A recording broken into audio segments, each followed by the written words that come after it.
da görüşək bir vaxt elə. Neçə vaxtdır biz bir yerdə oturmuruq. Gəl bir oturaq, söhbətləşək vaxt elə. Xeyli zaman keçib yan yana gəlmədik. İmkan olanda bir araya gələk vaxt elə. Xeyli vaxt keçsə də biz heç görüşmədik. Tənbəllik etmə, gəl görüşək vaxt elə.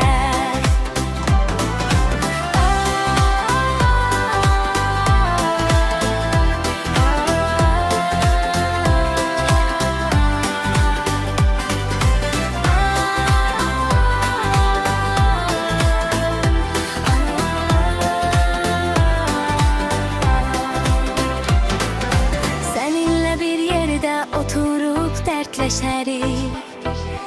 Birlikdə xoş ünsiyyət qurarıq vaxt elə.